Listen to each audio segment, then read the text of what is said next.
Sounds good.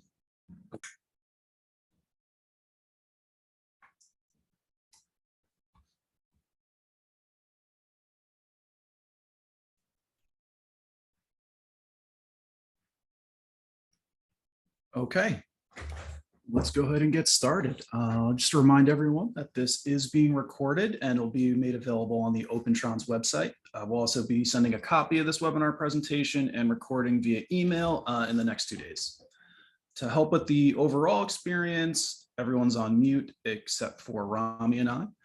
To ask a question, please use the Q&A box on your screen at the bottom, and we'll put your questions to Rami at the end of the presentation. This is Rami Farawi. He is a field application scientist at Opentrons. He's going to review and recommend strategies for PCR and PCR prep with the OT-2 and the Opentrons Flex. We'll discuss some best practices for handling common liquids and PCR protocols, as well as compare the most popular deck layouts for semi-automated and fully automated solutions. So without any further ado, here's Rami. Thank you for the introduction, Sean. And yeah, let's get right into it. So on to the next slide, we will be going over this overview first before we dive into the meeting, what we should expect to learn from this presentation. So what we're going to be looking at firstly is automating full, semi, and a la carte PCR workflows on the Opentrons Flex. Why I say a la carte is one of the advantages of Opentrons with the OT-2 and Flex is that we conform biology to your lab, not the other way around. So it's not like you're trying to shimmy anything in with automation. We're trying to make the automation work for you. So we're going to go over the a la carte options, and some users like to do some things manually and kind of have a semi-automated process, but within that, there might be some skipping or doing half of a PCR and then taking it manually or something like that. So we'll also be going over the Labware considerations for each level of automation. So as you can imagine, the more you want to automate, the more Labware we have on the deck. And we have to think about what transfer volumes and reagents we have on the deck to think about what's the best Labware, as well as the number of samples. So that one especially is going to be very important in determining what type of Labware best suits your workflow. And then let's think about automating past PCR, thinking further, talking about bead cleanups, maybe even talking about pre-PCR work that we could do before we start using the OT-2, or maybe using the OT-2 with PCR plus something else after that workflow. And then lastly, we'll just talk about our new Gen2 Thermocycler and protocol designer in Python and how we can use those systems. So as promised, we'll start off with levels of automation and PCR workflows. So for a fully automated PCR workflow, the deck layout may look like something you see here. So we would have a reagent tube rack. The reagent tube rack would be filled with maybe your master mix sub-reagents. So you might have your DNTPs, your buffers, your polymerase enzymes, etc., all in different tubes. And then we have an empty tube that we would be making the master mix in and using that master mix to fill the wells in this thermocycler you see in the top left. The Thermocycler Gen1 and Gen2 on the OT-2 robot takes up 4 deck positions. So I know it kind of looks like it's only taking up 2 in this diagram, but unfortunately slots 11 and 8 are kind of taken up by the size of the thermocycler. So with the thermocycler on the deck, you have 7 positions that you could technically use. Then you'd have our sample plate, as you see here in slot 6. That could be anywhere from 1 to 96 samples. And you might not have a sample plate. You might have 2 racks, and we'll get to that in a second as well. And then obviously you have your 20 and 200 microliter tips. That's obviously going to be dependent on the workflow. You might just see 20 microliter tips. Usually master mix volumes are sub 20 microliters, so you might not need 200 microliters throughout your protocol. But let's say you're making a master mix and you're making a large master mix for 96 samples, then it would probably make sense to have some 200 microliter tips just to make that master mix step, right? So the workflow is that we would be making the master mix, distributing the master mix to empty wells, transferring the samples to the wells with the master mix inside on the thermocycler, and then running the PCR temperature profile, denaturation, annealing, and elongation on the thermocycler.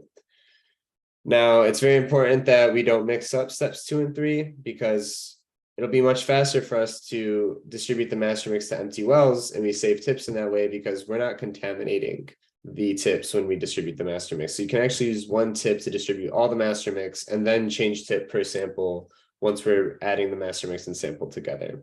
And at such low volumes, sometimes I like to, let's say for an ethanol wash on a bead cleanup, I might want to dispense from the top just to save tips. And then, but as opposed to for master mix, it's sub 20 microliters. So I would say for anything less than 10 microliters, I'm not too comfortable dispensing from the top of the well to save tips, because at such low volumes, it's better that we dispense into liquid and make sure we really get all of the liquid that we've aspirated out. So dispensing into liquid is always going to be more accurate, but at larger volumes, definitely more comfortable doing so. So here, I'm going to kind of switch back and forth here so you can see it's the exact same steps, but now I've just added what Labware we could potentially use for each of these steps. So these are the Labware considerations. So for making the master mix, when I do automate this step, what we tend to like to do, because master mix is expensive, as you see in section 1.2 here, I do like to have this in tube racks. So if you have all of your master mix sub-reagents in separate tubes, a lot of times this will just come from the reagent manufacturer. They'll already be in 1.5 or 2 mil Eppendorf for Nest tubes. Those fit great on our Opentrons 24 tube rack. We have a 4-in-1 tube rack that accommodates many different types of tubes. One of the inserts is 24. So that 24 is great for 1.5 or 2 ml tubes. So we could just take those tubes, put them straight on the tube rack, and then put an empty one as well, and then start making our master mix.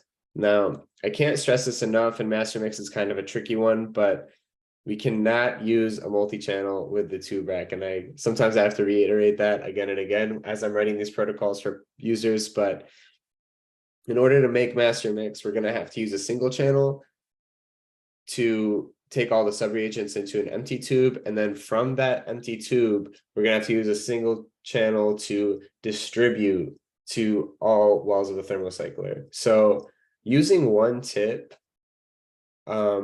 to distribute master mix to 96 wells is going to take about 15 minutes with a single channel.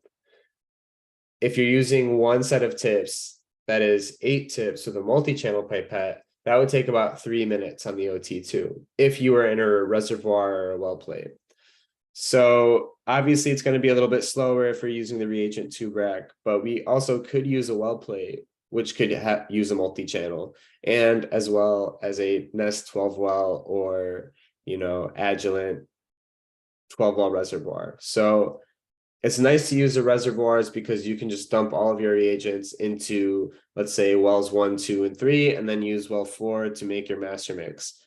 Now, this is where things get a little bit tricky because master mix is expensive and it's not like DI water or something like that where you can just put a bunch in and not really care about it.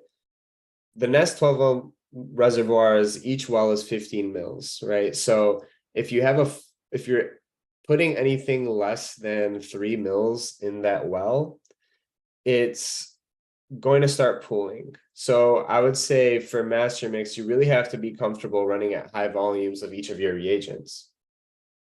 Because if you let's say for 96 samples, you need 4 mils of master mix, which is to me even a lot. You won't want to use a Nest 12 well reservoir for that, because even by the time you get to your last sample, you might have half a mil left in the reservoir. So reservoirs for making reagents, like let's use that for mostly bead cleanups or something like that. But for maybe master mix, not so much, since we only need typically 2 to 15 microliters of master mix. Now you also could use a well plate and this is where I see the biggest fork in the road. So if you want to use a well plate that is a multi-channel, then we could make all of the master mix. Let's say you put your sub reagents in columns 1, 2, and 3, and then use column 4 to make your master mix. You can do that with a multi-channel, and then when we end up distributing to the thermocycler, that will only take 3 minutes, and we're able to use the multi-channel the whole time. I do see some users though, and this is why I say there's a fork, just decide that, well, if I have to plate all of my reagents into 1 column, 2 columns, 3 columns, I'm just going to make a master mix in a reservoir myself, and then transfer that to a tube that we would throw here on the reagent tube rack.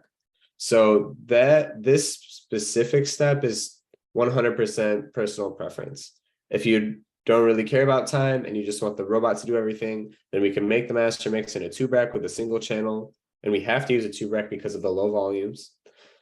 But if you want to just make the master mix, have a huge stock of it, and then load it into 1 column of a well plate, we could use a multi-channel. So that takes care of the Labware considerations for the master mix. And for the samples, now we're going to talk about how long this could really take. So we'd have 10 minutes for a multi-channel to use basically to change tips between each column for 12 columns, because we're going to have to change tips per sample. That's going to take about 10 minutes to change tips from plate to plate. So from this yellow sample plate to the thermocycler plate with a multi-channel, changing tips would be about 10 minutes. With a single channel, changing tips for 96 samples is going to take about 45 minutes. So that's another consideration. Now, a lot of times users will have their samples come into come in tubes, 1.5 mil or 2 ml tubes. And so you can imagine we would use 4 of these 24 tube racks. You see that reagent tube rack right there? We would actually end up using 4 of them. And that would be 96. And then we would use a single channel to dispense into the thermocycler. So that would take about 45 minutes if you decided to not have a sample plate, or if you just didn't want to plate your samples, then you could go ahead and go about it that way. And lastly, if your samples are in strip tubes, we can use a 96 well aluminum block and basically just sit those PCR strip tubes in each column of the 96 aluminum block. If your PCR strip tubes have caps, then we might have to reduce the total number of samples possible to 48, because sometimes those caps can actually bleed over onto the other column, and we won't be able to use that column for another column of strip tubes. Lastly, the PCR plate on the thermocycler. That plate 100% has to be fully skirted. We recommend 2 96 plates in our library for using on the thermocycler. That's an S96 wall plate, 100 microliter PCR, and then the Opentrons Tough 0.2 mil 96 PCR. Those are both fully skirted plates. So I know that was a lot of me talking about Labware considerations, but it comes up every protocol consultation I do. We always are talking about how are we going to plate this master mix and samples, and with the Labware we have. So now we're going to talk about liquid considerations, and that's going to be mostly dependent on the master mix. So master mix does tend to be viscous, not the easiest thing to deal with. So I've come up with a few tricks over the years at Opentrons to really make sure we're getting the correct volume and not experiencing any dripping or, dripping or not aspirating the correct amount, bubbles, etc. So the first thing I like to do is a slow tip withdrawal. So let's say we're aspirating 10 microliters of master mix. The default aspiration and dispense height in wells are 1 millimeter from the bottom of a well. So we go into the well, we aspirate our master mix. Now, what I like to do is, since I can control the gantry speed within the Python API, I will pull the pipette out of the master mix solution at a very slow rate. That allows the liquid outside of the tip to kind of slaw off and then remain in the master mix. Otherwise, if you just kind of yank the pipette up after aspirating, you might see some dripping, mostly dripping, if you just kind of yank the pipette out at the default speed. Reduce the aspiration rate, since it is viscous. with glycerol or other viscous liquids, I always like to use a reduced aspiration rate. For a P20 pipette, that default is about 8 microliters a second. For the P300, that's 274 microliters a second. So I like to keep that at around 3.5 microliters a second when I'm aspirating viscous liquids. That allows time for the plunger that's already elevated to it allows time for the liquid to basically achieve the volume that the plunger has already pulled. Also delay, that also allows time for the liquid to draw up after you've aspirated from the plunger standpoint. And then when I dispense, I like to dispense the master mix at a slow rate and delay as well. So that also allows any liquid outside of the tip to kind of fall off with a blowout. So blowouts usually 2 to 10% of the pipette tip volume. So you could imagine us blowing out maybe 3 microliters. Now for mixing the master mix on the liquid considerations section, we want to mix whenever we're pipette mixing on the OT2, that's achieved by just pipette mixing up and down, aspirating and dispensing within one well at the same location. I like to mix at 50 to 80%, and I consider that 50% my bottom floor for a good mix, especially for master mix. So let's say you make a reagent that the total volume of the reagent once everything is in the final well. Like let's say we take our polymerase enzymes to an empty well, we take our buffer to an empty well, etc. Let's say that total volume is 500 microliters.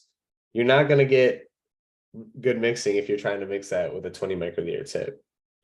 At the same time, if you're in a reservoir and your total volume of your reagent that you're trying to mix according to your sample number is, let's say, 5 mils, and you have 8 200 microliter tips, that's 1.6 mils. So we could mix a lot, but mixing 1.6 mils on a 5 mil reagent probably isn't the best way to go about that. So mixing, especially for making master mix, is going to matter to make sure we hit that 50 to 80% mark of the mix volume. If we can't, then I can always include a pause step in the protocol to pause after we've made the master mix or put all the reagents in, and then the user can quickly vortex it, put it back on the plate, and then we can start distributing. So that was a fully automated option. Now let's talk about semi-automated. The most common application of a semi-automated PCR protocol is what we see here. So we had those 4 steps that we were just discussing, but now I've seen users most commonly nix the first step, which is making the master mix. A lot of times they'll just make it off deck. They already have a big tube of it, whatever, and they can just put it in A1 of the master mix rack that you see here in the diagram below. So we're going to manually make the master mix if tubes do not fit in SBS formatted tube rack. That's another way we could think about this. Let's say you have master mix tubes that come in, I don't know, 5 mil tubes. Then you're going to have to basically 3D print a piece of Labware that could fit SBS, which is about 125 by 85 millimeters. Or, we can just put them, put that master mix into a 2 mil tube and then use that for the protocol. Second most common application I see of a semi-automated PCR workflow is mixing steps 1 and 3. So let's say your samples are already plated upstream, or the sample plate that you have that has already been plated upstream is compatible with the thermocycler. Then we don't need to move those samples to another plate. Let's say your samples came on a plate that wasn't compatible with a thermocycler, then you can imagine you would have a compatible 96 thermocycler plate on the thermocycler. Then you would have your sample plate here, and we need to get both the master mix and samples in there. But in this version, you would just be moving the master mix into a thermocycler compatible 96 plate on the thermocycler, hitting run, and then running our PCR. And lastly, a lot of users have thermocyclers in their lab that they'd like to use instead of the Opentrons thermocycler. Totally okay. We can still do a lot of prep work and use the OT-2. So what we could do is make the master mix, distribute the master mix, transfer the samples, everything up to PCR is done. You take the PCR plate, as you see in slot 3 on the bottom right, put it in your thermocycler and run PCR. Now, this diagram here you see is that version I was discussing where you would have 4 24 tube racks, 1 to 96 samples. I have them labeled samples rack 1, 2, 3, and 4. So let's say you had 26 samples, then it would be the entire first sample rack, and then the first 2 samples by column of sample rack 2. We can also do it by row or however you guys like to think about it. We can also plate the samples as such. So you can imagine these 4 sample racks as being 196 plate, right? So in terms of tracking your samples, we can actually move A1 to A1 of the final plate, but you can imagine this sample here, A1 of sample rack 4 would go right here. You can imagine these as 4 different quadrants of the 96 plate, and we can mirror this exactly in the final plate, and I can aspirate and dispense as such. Parameters. So I just put a bunch of parameters on here. As I'm sure you all know, the protocols that you'll receive from an FAS like myself will come on a website, and the website will have diagrams, basically listing out the steps of how the protocol will run, where to put all of your labware, what labware is required, what reagents, how to prep those reagents, etc. Also, on your protocol consultation with an FAS, you will discuss what parameters you like to change. So let's say you're always running 96 samples. That won't be a parameter you see here because that will be static from run to run. But let's say it was, and you had different sample numbers from run to run. We would talk about that, and I would include that as a parameter on your web page. So as you see here, this user, I had to use 2 screenshots to get all the parameters they wanted. But we can really think about automating and making your biology fit you. So if you want to change your master mix volume from run to run, or your DNA volume, you know, even your lid temperature, your block temperatures, etc., we can all adjust those from run to run. You would download, and then you would run that protocol. And then let's say on the next run, you want 16 microliters of master mix volume. You would change that here and then download and then run on your Opentrons OT-2. So now we're going to talk about pushing past PCR. So if we want to, now that we have our amplified DNA, we can talk about doing a bead cleanup with those samples. So let's say we decided to do the option where we did the PCR off deck. That with the bead cleanup would work with the OT-2 because the thermocycler, again, does use up 4 slots. And to use up 4 slots, run a PCR protocol plus a bead cleanup protocol, to me, is more trouble than it's worth.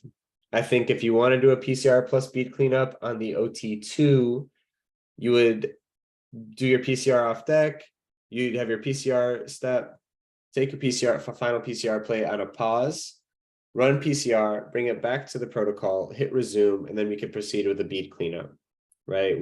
We have beads, ethanol, wash buffers, etc., our elute, our eluate, and we can begin.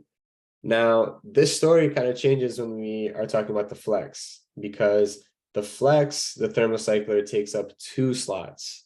Plus, with our expansion slots, we're really open to, 14 plus slots after the thermocycler to run PCR prep plus, bead extraction. So I think thinking about both of these 2 with PCR on deck, fully automated, we can really start thinking about using a flex as a better option.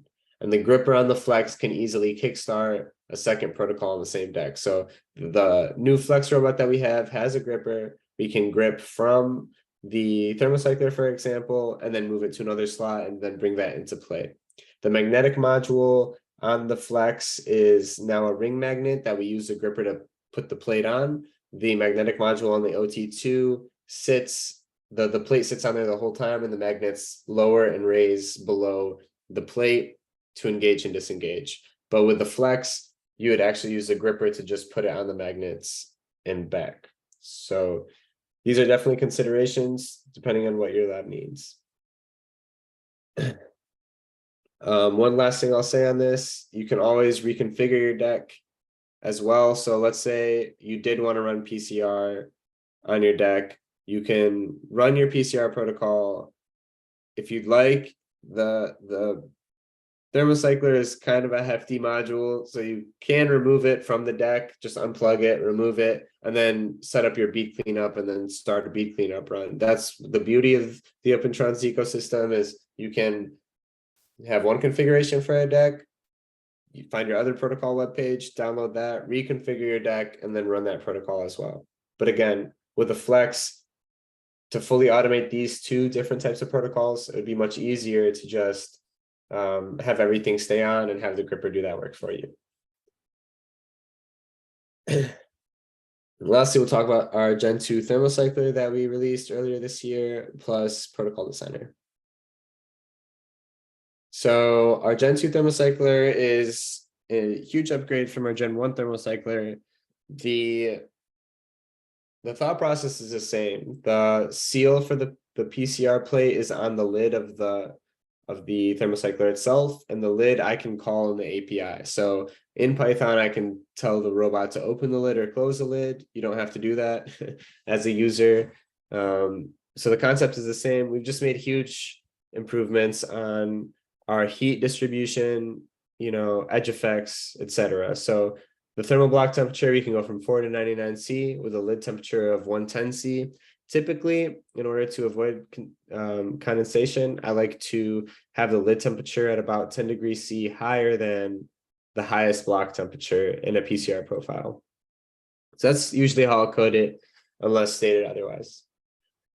The seals can be used up to around 20 times. They're autoclavable. You can clean them off, keep using them, etc. So we're gonna ensure efficient sample heating and minimal evaporation with that seal that's on the lid, and that is removable as well. The thermocycler, temperature, magnetic, heater shaker modules are all callable in our API and also our protocol designer. One note on protocol designer: the protocol itself has to be static in protocol designer. So you can't change parameters in protocol designer. What transfer steps you make will be how the protocol runs every single time. So I think with the Python API, especially for viscous liquids, slow tip withdrawal, that wouldn't be offered through the protocol designer. Changing any type of parameters wouldn't be supported through protocol designer, etc. So Python really gives me all of the freedom I want to really adjust the protocol to your needs and from run to run. So this is a picture of our Flex on the right. You can see our thermocycler in the back left there, and you could see the two pipettes in the top right with the gripper and the on-screen display. So we have more deck slots, better pipettes, smart pipettes. I'm not going to give you the sales pitch now, but I'm just excited about the robot. So I just wanted to give it a quick plug. The final consideration is that CSVs are welcome. So let's say you needed to normalize your samples first. We can do that if it's a CSV file that you have and you know how much water buffer to add per sample, and that changes from sample to sample. Then yes, we would have a CSV with 96 rows, and you could tell me the transfer volume of some reagent to the sample per sample. So CSVs are welcome in all cases for bead cleanups, PCR, etc., normalization protocols. And we can also talk about that on our protocol consultations. So based off of what I said, I think this gives you all a lot to think about in terms of the best configuration based on your team's throughput and priorities. And the priorities is a big one. Again, if you prioritize walkaway time, then maybe a Flex is a better option for you. If you don't really care about the time or are fine interacting with your robot and bringing your plate off deck to do PCR and then back or refilling tips, maybe the OT2 is a better option for you. You can also think about the Flex and the OT2 together. So let's say you had the OT2 just plating samples from 2 racks to a 96 plate all day. Then you can use our Flex to really do PCR and bead cleanups. So you can have a workstation. You could think about what combination or what standalone of these robots and offerings we provide is best for your lab. All right. So enough of, well, I'm going to be talking some more. So not enough of me talking, but we'll go to the Q&A and John will let me know what questions you guys have. All right. Thank you so much, Rami. We do have some questions in the queue. Let's go ahead and start from the top. Let's see. All right.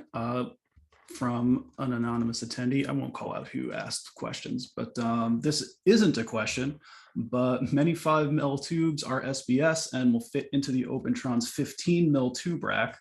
Our lab had to make a custom definition for the tube type, but no additional rack was needed. Excellent. Thank you for that information. And now I do have questions. Can your system also work with 384 well plates?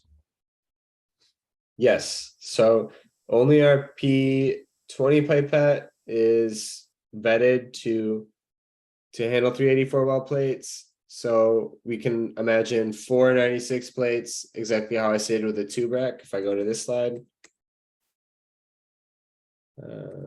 There's many ways to play into a 384. So if you imagine all of these were 96 plates and this was a 384, you could do it by quadrant. So this would mirror the first quadrant, this would mirror the second quadrant, etc. We could do that with a P20 multi or a P20 single channel pipette. With the single channel pipette, that would be, if you're changing tips every time, 3 hours to plate everything there. But yes, as long as it's SBS formatted or you want to print a holder for it that is SBS formatted, 384 is totally game, and I write those protocols all the time. All right. How is the best way to validate a PCR protocol? I have had problems with the P28 multi-channel when it grabs 2 microliters of my cDNA sample because it is not uniform. Okay. So one of the first questions I ask users before I start automating their workflow is, do you guys run this protocol manually? There has been times where I have written a protocol for a user, they haven't run it manually, and then when they ran the protocol manually side by side, they're actually achieving the same results as the OT2, which were subpar. So not to push back at all, but there are a lot of times that the OT2 does falter. But I would say the first step would be to run the protocol manually, exactly how the OT2 runs it, but instead it's just with your hand and manual pipetting, and see if you achieve the same results. If it is the case, I would say 1 microliter gets a little tricky, but 2 microliters, pretty confident according to our CV and our white papers for our P20 pipettes that we should be achieving, accurate and precise dispensing. One thing you could also try troubleshooting is a lot of times the multi-channel will be askew, so it could be not lined up. The channels might not be perfectly vertical, or the channels might actually be, let's say the last 4 channels are actually pushing down further into the deck than the top 4 channels.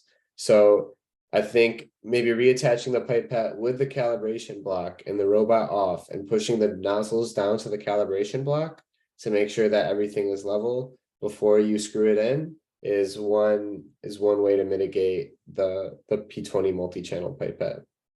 Last thing I'll say is you could also try aspirating and dispensing those volumes with a single channel pipette. P20 to see if you achieve the same results, because if you're achieving different results with a single channel, then that tells us that your multi-channel is not screwed in properly. All right, thank you. The next question, I'm in Uganda, how can I get a machine? So I will have my email information here. I'm honestly unsure. Oh no, I think I lost it. We will provide you the email information when we distribute the recording of this webinar after this webinar. So I am personally unsure of our distributors in Africa, so I could get you an answer on that if you want to shoot me an email. All right. Next, is the plate sealing on the thermocycler automated?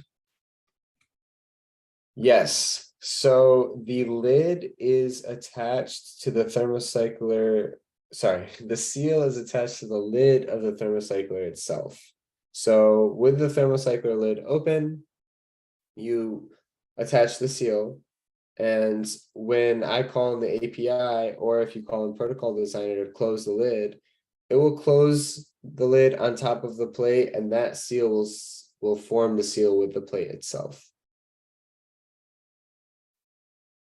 And then when I call to disengage the lid will open, and then the seal is obviously no longer there. So yeah, the seal is on the lid, not on the plate, and it doesn't stay with the plate.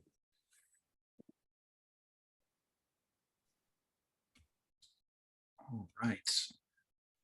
You also mentioned that when we use a reservoir, it is advisable to use no less than 3 mils of master mix. Usually for a PCR plate, less than 2 mils is used, and it is about optimizing the master mix for the price.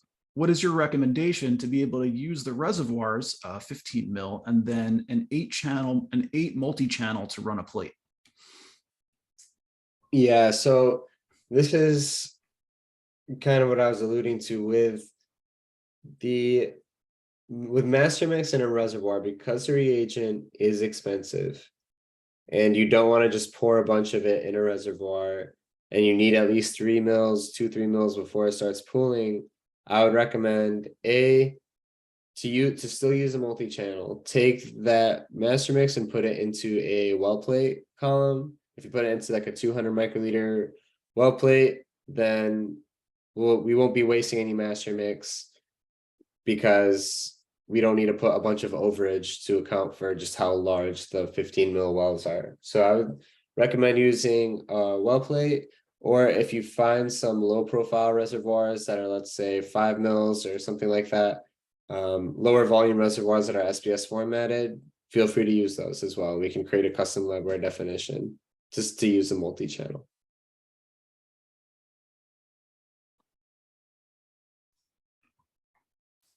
All right, thank you. Next, is extraction from thin prep flacken plus PCR possible? I'm sorry, I'm not familiar with that. Is that a kit? Is extraction with what possible? Sorry. Thin prep flacken is. Sounds like a kit. It looks like it. Yeah. That would have to require a consultation with an FAS or a sales rep. They'll be able to take a look at any kit you have, go over that with you, and see what parts, or if we can automate the full kit, or if we can automate sections of the kit. So that would definitely require further investigation, because I'm not familiar with that kit. All right. Is there any protocol to vary how deep the pipette goes depending on the volume of the liquid initially and the volume left? So we don't have liquid level tracking on the OT-2 with the Opentrons Flex. The pipettes, not at launch, so don't twist my words, not at launch, but as a follow-up product feature for our pipettes, we are going to include liquid level tracking on the Flex pipettes.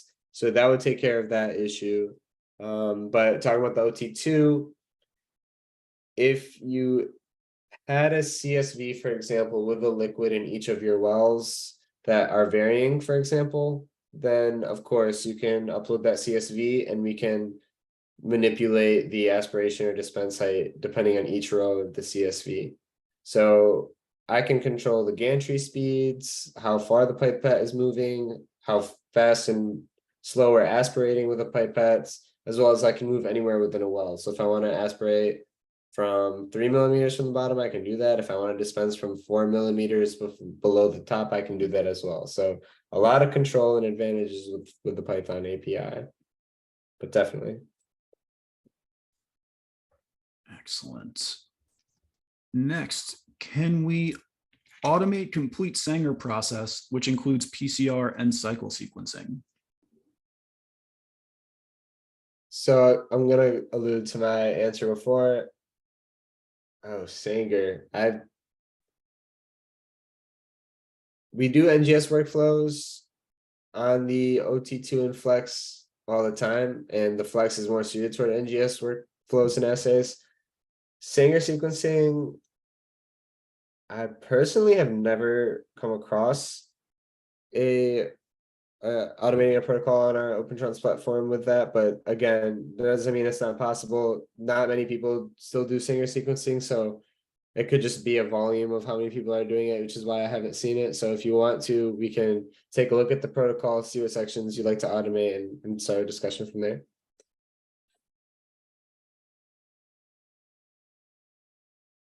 All right, next.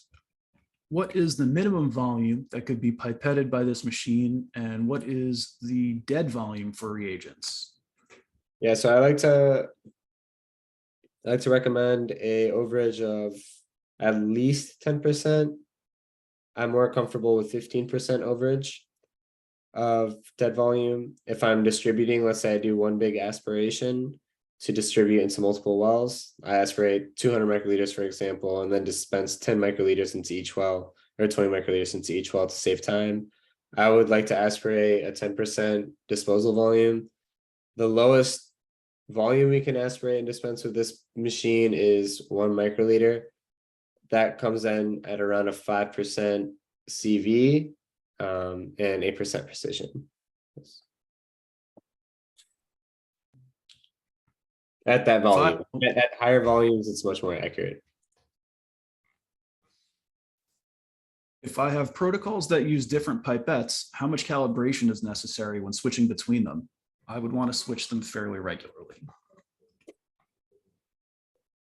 Now, when you change pipettes between protocols, you're going to have to, you don't have to redo a deck calibration. Let me backtrack a little bit. When you get a new OT2, you have to do a deck calibration, you attach your pipettes, you do a pipette offset calibration, and you do a tip length calibration. If you reattach the pipette between protocols, you wouldn't redo the deck calibration, but you'd have to still do the pipette offset calibration and the tip length calibration, which would take about 5 to 8 minutes each time. So a lot of times I don't really have users switch pipettes very regularly. Some do. They're happy with that 5 to 8 minutes to run 2 different protocols in a day or something like that. But ideally, you can get one robot with one set of pipettes, another robot with another set of pipettes, and create a little workstation. The Flex has that advantage where you can switch pipettes, and the calibration, the tip length calibration and the pipette offset calibration are actually automated, and attaching the pipettes are much faster. So I'd say on the Flex to switch pipettes out and calibrate probably takes about 3 minutes. And it's auto calibrated on the Flex, so you wouldn't have to be calibrating it yourself.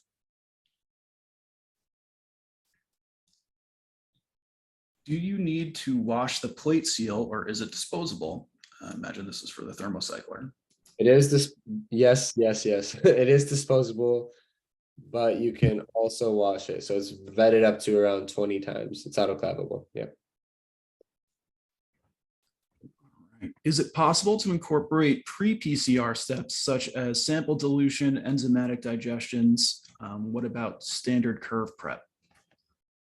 I missed the first part of that question. Is it whether we can automate these types of? Sorry, is it possible to incorporate pre-PCR steps such as sample dilution or enzymatic digestions?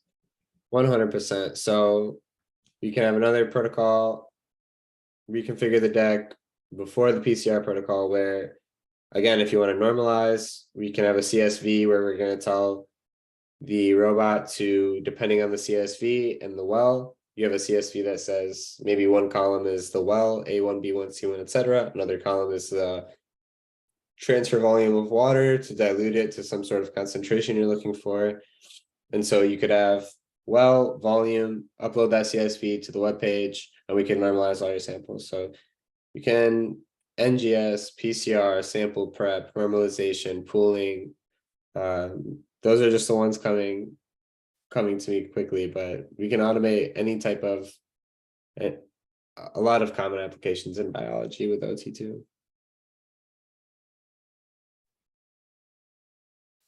All right, similar question. Do you have automated protocols to do ELISAs or ELASAs?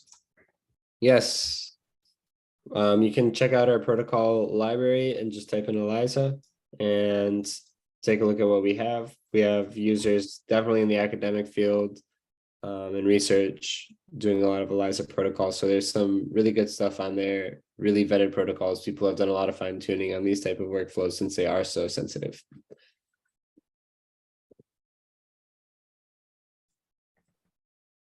Is it possible if I'm using a 96 well plate where I have my samples and they don't all have the same amount of volume, that this interferes with how the P20 multi-channel isn't grabbing 1 to 2 microliters evenly? I think this is a follow-up from an earlier question. Yeah. It could be that the pipette tip is going too far down into the well and the pipette tip is actually smushing against the bottom. But if the pipette tip isn't going down far enough and there's so little liquid inside of the well, you might actually even need to go down further into the well. Let's say there's only like 5 microliters in the well, depending on the well shape, that could fill up a lot or a little. It might not be going down far enough as well. So what I would do is maybe take some Gatorade or food coloring, replicate that well plate on your OT2, and then check when it goes to all the wells. If it looks like you'll see the color in the tip of it picking up 1 or 2 microliters. And if it's not, it could be either it's going too far down into the plate or it's not going down far enough. Sometimes what I like to do is pause the protocol when the tip is inside, when it's about to aspirate, I'll pause it in the app, and then I'll try to move the plate up with the tip inside. If there's a little wiggle room, that's perfect. If it moves up a lot, when you try to move the plate up, it's not going down far enough. And if it doesn't move at all and it's kind of stuck, that means your tip is too far in.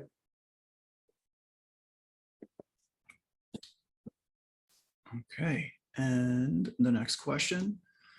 How feasible is it to use a single tip on a multi-channel to do diluent distribution of variable volumes to individual wells? This would let me avoid switching pipettes. You can pick up less than 8 tips with a multi-channel pipette. It's nothing we advertise on our website.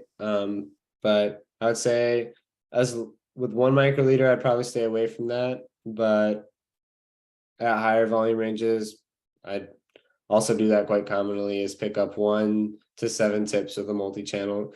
You do have to watch out though, because how we do this is we basically hang off the tip rack to pick up less than 8 tips. So you need clearance above or below the tip rack in order to pick up less than 8 tips, so that the multi-channel can hang off essentially.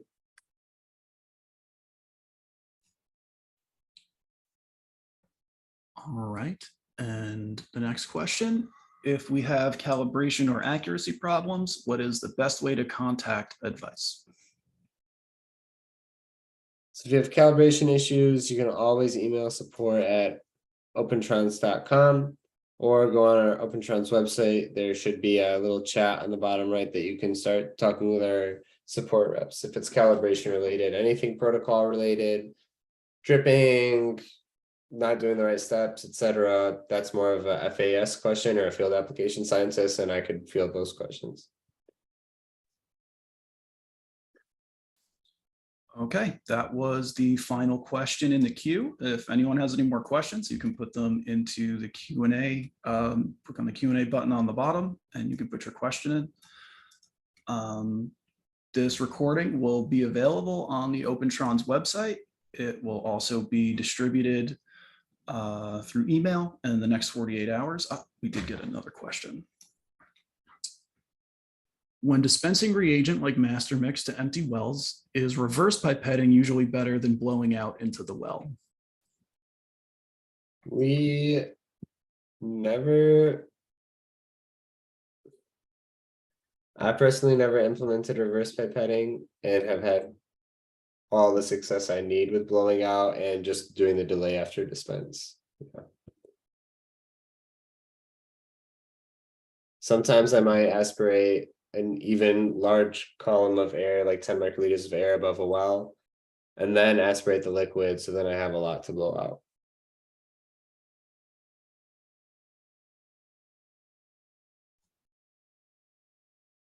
All right. Well, it looks like that is it for questions. So thank you so much. Oh, we just got one more. Returning to the question of the P20 multi-channel, picking 2 microliters. My samples have more than 50 microliters in each tube, but there are some that possibly have 80 microliters, for example, but I'm not sure if the ones with the largest volume hold more liquid when putting the tip inside. And I know that I don't put the tip down to the bottom. Is it possible that the tips are picking more volume? I mean, yeah, if there's a drop on the tip, a drop could be many microliters, right? So you'd probably, again, have to look at the liquid, maybe with food coloring or something like that, just to make sure you're aspirating and dispensing 1 to 2 microliters, and then you can do a volume check on all that with just Gatorade.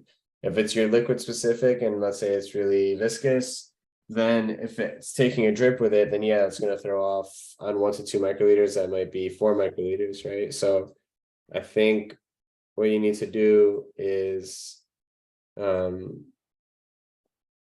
check if there's dripping and check that your tips aren't too far up. But if 50 to 80 microliters sounds like a lot for a 1 to 2 microliter pickup.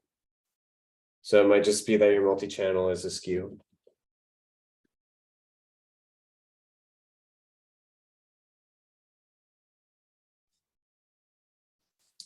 All right, let's give it another 10 to 15 seconds to see if any more questions come through. We do have a thank you for those responses. Thank you guys for stopping by. If you have any questions, feel free to email me. That information will be on the post webinar, follow-up.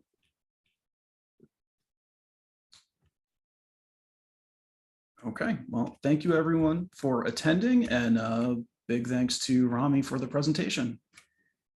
All right, thank you everybody. Have a good week.